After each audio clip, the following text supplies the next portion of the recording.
Hi guys! Thanks for coming back to my channel if you're watching this video. If you're not, then, well, it doesn't really matter, I guess. So, I am someone who loves movies a lot, hence why I'm doing a YouTube channel, talking about movies, reviewing movies, etc., etc. But I am also somebody who falls into a bad habit of intending to watch more movies that I haven't seen, and then I just go and watch movies that I have seen, that I love, and have comfort in over and over and over and over again. It's not really so much a problem as it is a vicious cycle that I want to break out of, and I want to expand my horizons a little bit more and watch more movies. And I was actually inspired by Channel Awesome's segment that they have of Tamara's Never Seen, where this girl Tamara, she watches movies that she has never seen before and then gives her thoughts at the end of the video about how she felt about them. And I think that's really cool because I've watched her watch movies that I love, like Back to the Future, for the first time, and have been reminded of how I felt the first time watching some of my favorite movies.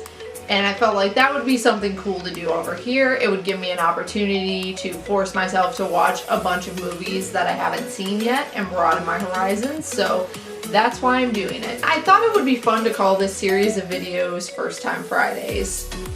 By the time you're watching this, it's going to be Friday. I'm going to try and upload these videos every other Friday until I fall into a more routine posting schedule. I'm almost always going to film these videos on Thursdays just so I have time to watch a movie, edit all my footage, all that good stuff. But you don't care about that. You want to know what movie I'm watching today, right? Well, I took to Twitter and put up a poll on what movies you guys would want to see a review on. And even though there were only like 7 votes, the overwhelming majority was for Silence of the Lambs, because I even admitted I've never seen Silence of the Lambs. I know. How can I claim to love horror movies and be such a huge fan of the genre if I haven't seen one of the pinnacle pieces of it? Well, we're fixing that today, never you worry. As far as Silence of the Lambs goes, I know it was filmed and released in the early 90s. I know it stars Anthony Hopkins, Jodie Foster, and I want to say his name is Ted Levine. He's the guy who played Leland Stottlemyre on Monk. If you watched Monk, that's the first thing I've ever seen that guy in, so that's automatically what I associate him with. But I know it's about serial killers, obviously. I know Jodie Foster is an FBI agent. Clarice, I want to say her last name is Starling, something to that effect. Again, I've never seen this movie. Don't yell at me, please. But she's an FBI agent who is investigating a case against Buffalo Bill and trying to track down the serial killer, Buffalo Bill, who's played by Ted. And she goes to Hannibal Lecter, who's imprisoned, and talks to him about this case, trying to get into the mindset of a cold-blooded serial killer and figure out, how this guy is doing what he's doing and how he's getting away with it and how to finally catch him. That is what I think the movie is about. I did not do any Googling about this. I did not want to spoil myself on anything. I wanted to go into this with completely fresh eyes and a clear mind. And that's exactly what I'm going to do. The movie is available on Netflix, and that is how I am going to be watching it. I will be back in 10 seconds for you guys, probably about an hour and a half, 2 hours for me. And I will tell you everything that I think about it, and I think this is going to be fun. So, see you soon.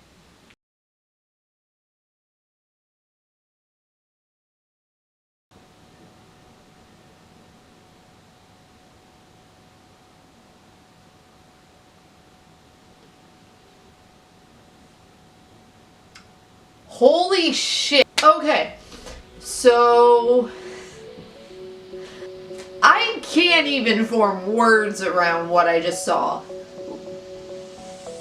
Okay, first things first, I loved it. Like, just, oh my god. I don't even really know where to begin. The way that they built tension in this movie was just, it was so good. So good. Because everything worked together. Not only was the storyline good, but just the editing elements, like the camera work, the ambient noise, background noises and whatnot, the soundtrack that they put in, clever use of lighting and shadows, and just, oh my god. I'm mad at myself that it took me this long to watch this movie. The amount of times that I've scrolled through Netflix wondering, what should I watch today? And I went and I could have been watching Silence of the Lambs. I could have been watching this movie. I could have been on the edge of my seat and having the hairs on my arms stand up and cold chills running down my spine, which is what I love when it comes to horror and thriller movies. And I didn't do that. I picked movies like Sierra Burgess' Loser and The Kissing Booth, which are both in completely different genres and also are objectively not great. But that's beside the point. We're not talking about that. I'm not talking about that. I'm talking about Silence of the Lambs, which, good God. Anthony Hopkins' performance as Hannibal Lecter, just, I can't think of anything else I've seen him in, but I know I've seen him in other things. But I was thoroughly, like, both captivated, on the edge of my seat, and just freak out by this. I've got to censor myself because this is a family-friendly channel, or at least gonna try to be somewhat family-friendly. Regardless, oh my god, I don't know what else to say. Everyone did so well in their roles, and I get why this is so critically acclaimed and why this is such a popular movie. Whew. Okay, so spoiler alert if you haven't seen this movie, even though it's been out for almost 30 years and there's been other adaptations of it, and it's based off of a book, which I didn't know going into this, but I was messaging some friends as I was watching and being like, oh my god, this is so intense and I love it. And they told me, oh yeah, the book's really good too. So now I'm gonna have to go and read the book, but that's neither here nor there. I was hooked in pretty early on, but the scene that completely pulled me into the movie was toward the end, like shuffling into the third act of the movie, when the officers are bringing in Hannibal's second dinner of lamb chops extra rare, and he's in that like giant bird cage in the middle of that conference room, I guess you could call it. I don't know what else to call it.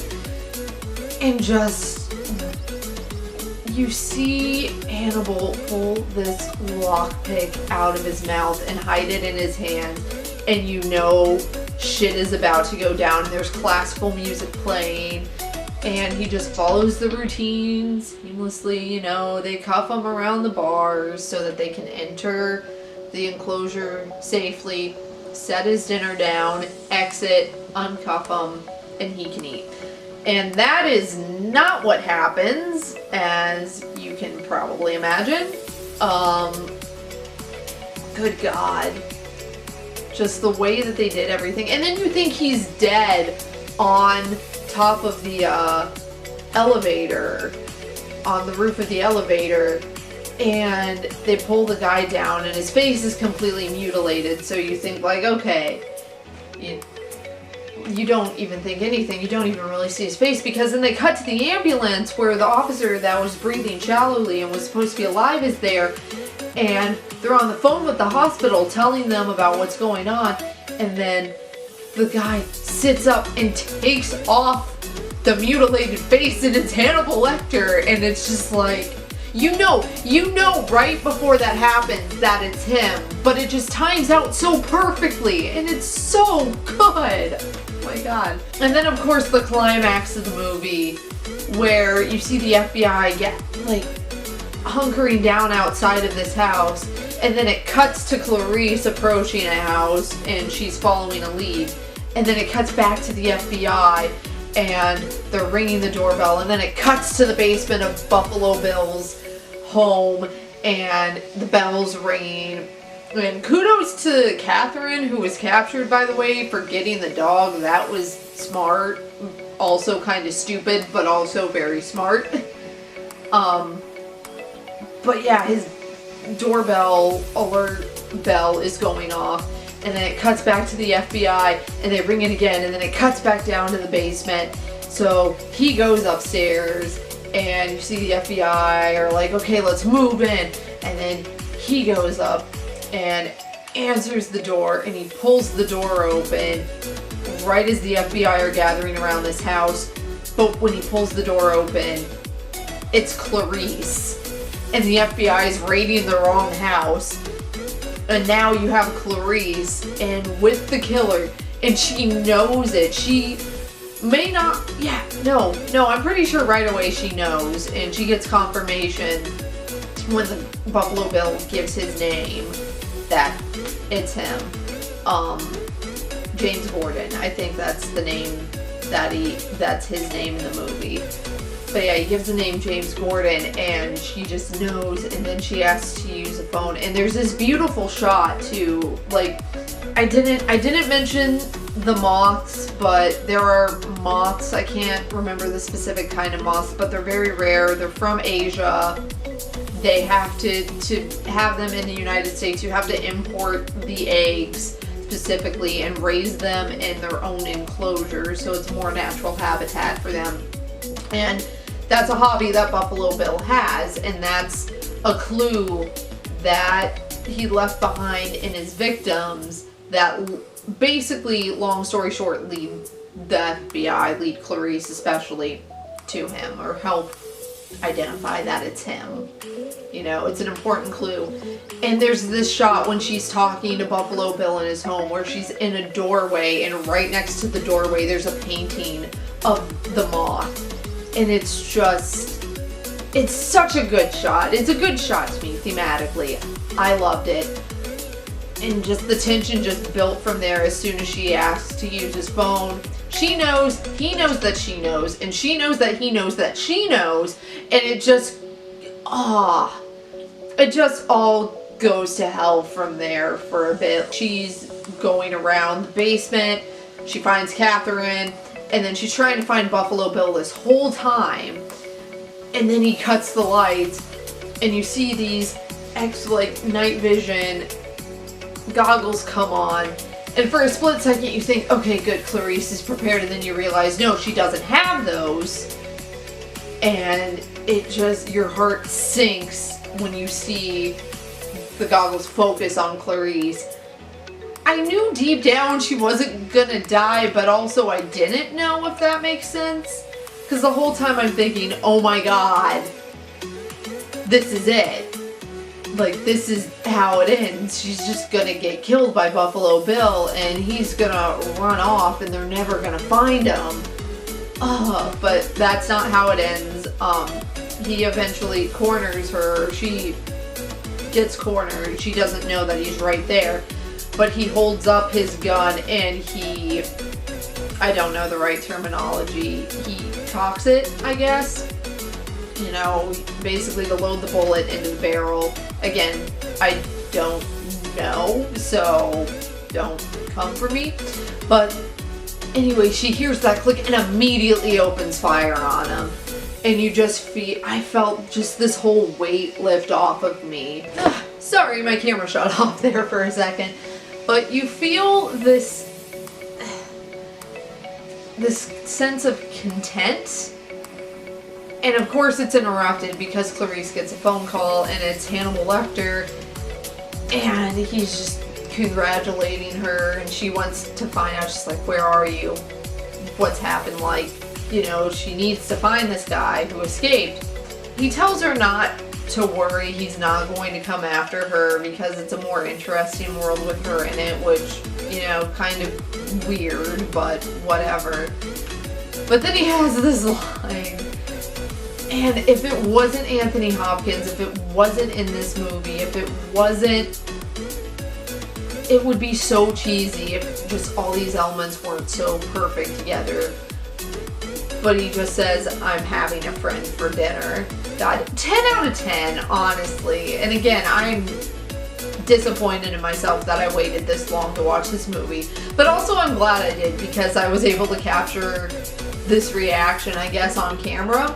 And I'm always going to have that. And I can have people freaking out on me in the comments about how I didn't watch Silence of the Lambs before Valentine's Day 2019.